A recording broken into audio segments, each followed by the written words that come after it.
যেমনটি আপনারা অবগত, সাবেক আইনমন্ত্রী আনিসুল হক এবং শেখ হাসিনা সাবেক উপদেষ্টা সালমান এফ রহমানকে তো কিছুক্ষণের মধ্যেই সিএমএম কোর্টে তোলা হবে। এই মুহূর্তে তারা পথেই রয়েছে এবং নিশ্চিত নিরাপত্তায় সেখানে নেওয়া হচ্ছে। সিএমএম কোর্ট প্রাঙ্গণে আমাদের সহকর্মী মনিরুল ইসলাম আছে, একটু দেখে আসতে চাই সেখানকার কি অবস্থা। মনির, আপনার কাছে ফিরছি, কি আপডেট আছে সেখানকার জানাবেন। কিছুক্ষণের মধ্যেই তো পৌঁছে যাবে প্রিজন ভ্যানটি।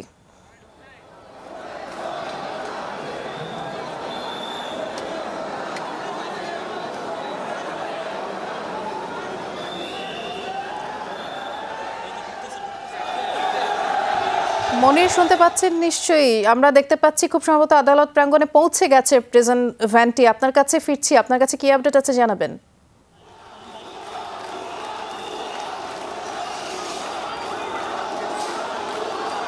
দর্শক, আপনারা সরাসরি দেখতে পাচ্ছেন সাবেক আইনমন্ত্রী আনিসুল হক এবং শেখ হাসিনা সাবেক উপদেষ্টা সালমান এফ রহমানকে সিএমএম কোর্ট প্রাঙ্গণে ইতোমধ্যেই নেওয়া হয়েছে। সেই প্রিজন ভ্যানটি আমরা সরাসরি দেখতে পাচ্ছি এবং সেখানে ইতোমধ্যেই সকল ধরনের গণমাধ্যম কর্মী থেকে শুরু করে প্রচুর মানুষের উপস্থিতিও লক্ষ্য করা যাচ্ছে এবং আমাদের সহকর্মী মনিরুল ইসলাম আছেন, আমরা তার মাধ্যমে সেখানকার খোঁজ খবর আপনাদেরকে জানাবো। মনির, সাবেক প্রধানমন্ত্রী শেখ হাসিনা এবং তার উপদেষ্টা বেসরকারি এবং শিল্প বিনিয়োগ বিষয়ক উপদেষ্টা সালমান এফ রহমান এবং বাংলাদেশের সাবেক আইনমন্ত্রী আনিসুল হক তাদেরকে প্রিজন ভ্যানে করে এবং গাড়িতে করে ডিবি পুলিশের 3টি হাইস মাইক্রোবাসের একটা বহর সেখানে এসে পৌঁছেছে মাত্র, এবং তাদেরকে আজকে সে সকাল থেকে আনা হচ্ছে করে এখন ঠিক এই যে বিকেল পার হয়ে সন্ধ্যা হতে চলল, প্রায় 6:30টার দিকে তাদেরকে আনা হলো এই আদালতে, সিএমএম আদালতে। নিউ মার্কেট থানায় হত্যা মামলায় তাদেরকে গতকাল রাতে গ্রেফতার করা হয়েছিল, মঙ্গলবার রাতে সন্ধ্যায় গ্রেফতার করা হয়েছিল। রাতে এই কথা যমুনা টেলিভিশনকে নিশ্চিত করা হয়েছিল, ডিএমপি কমিশনার নিশ্চিত করেছিলেন। আমরা দেখতে পাচ্ছি প্রিজন ভ্যানে কেউ নেই, সুতরাং ধারণা করা হচ্ছে যে হাইস মাইক্রোবাসের মধ্যেই আনা হয়েছে এই হেভিওয়েট আসামিদের। আমরা দেখেছি যে এই গাড়িবহর আদালত প্রাঙ্গণে আসার পরপরই এই আদালত প্রাঙ্গণে আসার পরপরই ডিম ছুঁড়ে মারা হয়েছে আইনজীবীদের পক্ষ থেকে, এবং হেভিওয়েট 2 আসামি তারা আসবেন এবং হেভিওয়েট 2 আসামি আসবেন এই আসার আগেই এখানে বিএনপিপন্থী আইনজীবীরা এখানে ভিড় করেছেন। দুপুর থেকেই স্লোগান দিচ্ছেন, নানা ধরনের স্লোগান দিচ্ছেন, পদত্যাগ করা সরকার এবং সাবেক প্রধানমন্ত্রী শেখ হাসিনা সহ অন্যান্য নেতৃবৃন্দ, বিশেষ করে আইনমন্ত্রী আনিসুল হক তার প্রতি করছেন, স্লোগান দিচ্ছেন। এবং এই স্লোগান একটু আগে আমরা যেটা পুলিশের পক্ষ থেকেও ধারণা করা হয়েছিল, আইনশৃঙ্খলা রক্ষাকারী বাহিনীর পক্ষ থেকে ধারণা করা হয়েছিল যে এখানে একটা ঝামেলা তৈরি হতে পারে, সেজন্য ঝামেলা যাতে না হয় সেনাবাহিনীর পক্ষ থেকে এখানে বেশ কয়েক সেনা মোতায়েন করা হয়েছে, বেশ কয়েকজন সদস্য উল্লেখযোগ্য পরিমাণ সদস্য এখানে মোতায়েন করা হয়েছে। এবং আমরা দেখেছি যে মোটামুটি আইনশৃঙ্খলা রক্ষাকারী বাহিনীর সবাই তারা এখানে হিমশিম খাচ্ছেন এই গাড়ি বহরটা পার করে দিতে। আমরা দেখছি যে এই যে ডিবি পুলিশের যে গাড়ি বহর, সেটা ডিবি পুলিশের ছাড়াও ইউনিফর্ম পুলিশ তারা নিরাপত্তা দিয়ে এনেছে।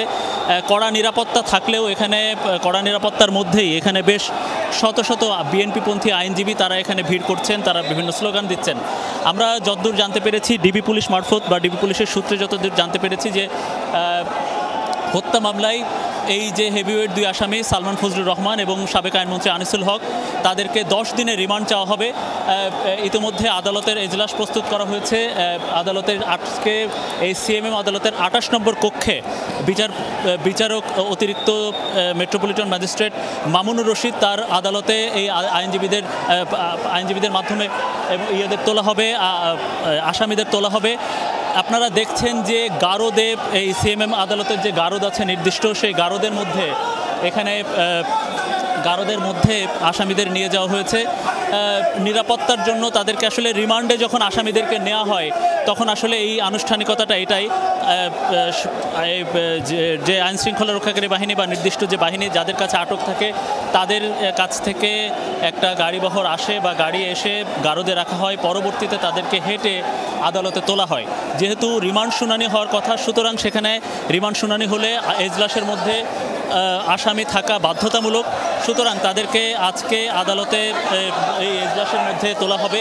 আমরা দেখছি যে এই এজলাসে যে কক্ষে যাবেন এজলাসে যে কক্ষে শুনানি হবে, রিমান্ড শুনানি হবে, তো সেইখানে প্রায় শত শত একটা ছোট্ট কক্ষ, সেটার মধ্যে শত শত আইনজীবী অর্থাৎ বিএনপিপন্থী আইনজীবী বা বিগত পদত্যাগ করা সরকার বিরোধী যারা আছেন তারা এখানে বিভিন্ন স্লোগান দিচ্ছেন, তারা এখানে প্রবেশ করছেন এই এজলাসে।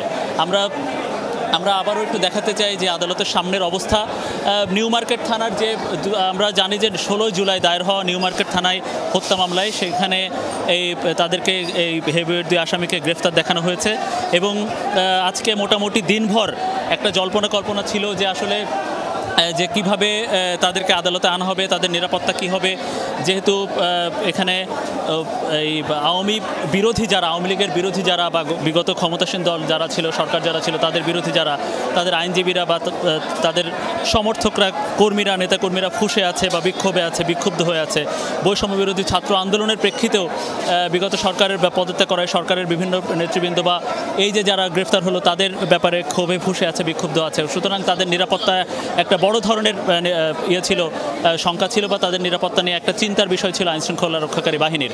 তো আমরা জানি যে গত কয়েকদিন ধরে পুলিশ ইউনিফর্মেও খুব ভালোভাবে ডিউটিতে এখনো নামতে পারেনি। সুতরাং এই আদালত পাড়ায় যারা নিরাপত্তা দেয়, কোর্ট পুলিশ বা প্রসিকিউশন পুলিশ, সেই পুলিশ তারা একেবারে তাদের দিয়ে আসলে নিরাপত্তাটা দেওয়া সম্ভব হবে না, যে কারণে আমরা দেখছি যে পর্যাপ্ত পরিমাণে সেনা সদস্য এখানে মোতায়েন করা হয়েছে। সেনাবাহিনীর কর্মকর্তারা এই জায়গাটি আগে থেকে এসে দেখে গেছেন, পরবর্তীতে তারা একটা গ্রিন সিগন্যাল দেওয়ার পরে ঢাকা মহানগর গোয়েন্দা পুলিশ ঠিক আজকে ঘণ্টাখানেক আগে তারা অর্থাৎ 5:30টার দিকে তারা আমাদের মিন্টো রোডে যেটা আছে ডিবি পুলিশ কার্যালয়, সেখান থেকে বেশ বড় ধরনের একটা গাড়ি বহর নিয়ে হেভিওয়েট 2 আসামিকে নিয়ে তারা ইতোমধ্যে আদালতে প্রবেশ করেছেন।